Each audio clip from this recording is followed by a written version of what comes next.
साथियों, आवाज इंडिया पर आपका स्वागत है। बात करेंगे उत्तर प्रदेश की। तो उत्तर प्रदेश में बहुजन समाज पार्टी ने मेरठ से एक तगड़ा प्रत्याशी दिया जिसका नाम है देवव्रत त्यागी। और देवव्रत त्यागी हमेशा से ही अपने बेबाक सवालों से और बेबाक जवाबों से जाने जाते हैं। इन्होंने हाल ही में वहां से बीजेपी के प्रत्याशी जिन्होंने राम का किरदार रामायण में निभाया था उनके ऊपर कई सवाल खड़े किए। उन्होंने कहा कि रामायण में काम करने वाले एक साधारण से कलाकार को अगर राम समझकर जनता वोट करेगी तो देश के बाकी मुद्दों का क्या होगा। पूरे देश में रामायण के नाम पर हजारों लोग अपना राम के नाम पर किरदार निभाते हैं और ऐसे लोगों को अगर हर बार लोकसभा का टिकट मिल जाए या फिर अन्य पार्टियों की तरफ से टिकट मिल जाए तो देश में लोकतंत्र किस तरीके से चलेगा, ये भी बहुत महत्वपूर्ण सवाल उन्होंने खड़ा किया है।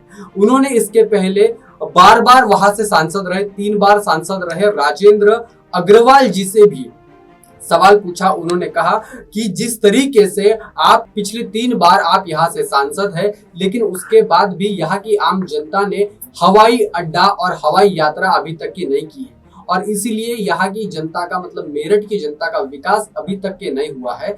और यहाँ पर जो युवा बेरोजगार है, जिनकी अच्छी शिक्षा है, बावजूद उनके हाथों में काम नहीं है, ऐसे लोगों को रोजगार दिलाने का काम भी राजेंद्र अग्रवाल ने, जो कि वर्तमान में वहां से सांसद थे, उन्होंने नहीं किया था।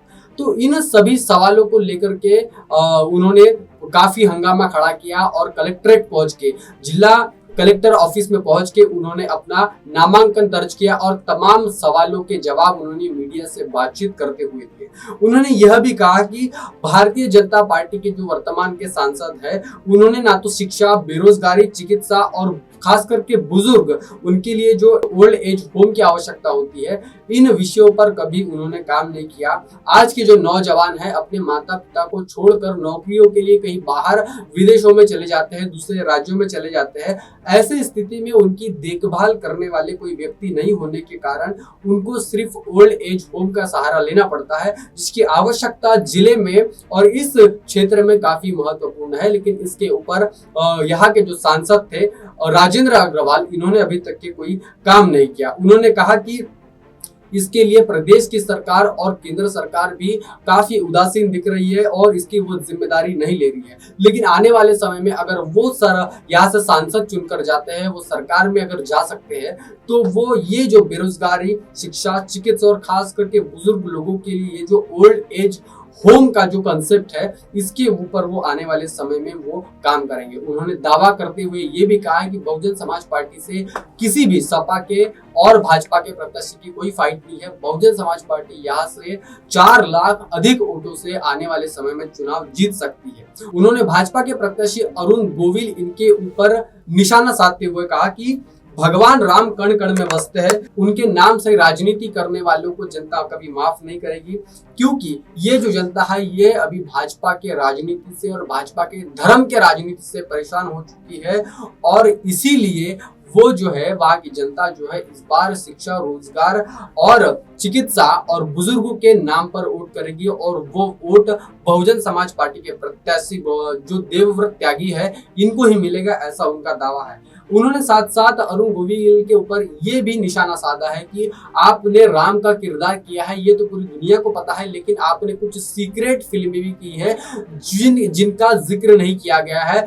वो भी सच्चाई आपकी समाज के सामने आना बहुत जरूरी है। और इन तमाम मुद्दों को लेकर के बहुजन समाज पार्टी के मेरठ और हापुड़ लोकसभा संसदीय सीट से उम्मीदवार जो है देवव्रत त्यागी, इन्होंने सपा और बसपा दोनों पार्टी के ऊपर निशाना साधा है। और हाल ही में यहाँ से ईवीएम आंदोलन के जो नेता थे भानु प्रताप सिंह, जिनको सपा के द्वारा टिकट दिया गया था, उनका टिकट काटकर यहाँ अतुल प्रधान को एक बार टिकट दिया गया था, लेकिन उसका भी टिकट यहाँ पर समाजवादी पार्टी ने काटा है और नए प्रत्याशी एक सुनीता वर्मा नाम की महिला को यहाँ से समाजवादी पार्टी ने टिकट दिया है। अब देखना यह है कि इस लोकसभा चुनाव में बहुजन समाज पार्टी, भारतीय जनता पार्टी और समाजवादी पार्टी, इन तीनों में किस तरीके की टक्कर हमको देखने को मिलती है। देवव्रत त्यागी है, इन्होंने बात रखी है कि यहाँ के जनता का विकास अभी तक के नहीं हुआ है। 3 बार सांसद रहने के बावजूद भी बेसिक चीजों पर काम नहीं हुआ है। वो अगर यहाँ से सांसद चुनकर जाते हैं तो इन सारी समस्या के ऊपर वो काम करेंगे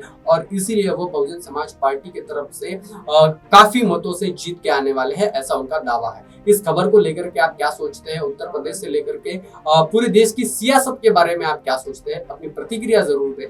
बने रहे आवाज इंडिया के साथ में, तब तक के लिए धन्यवाद।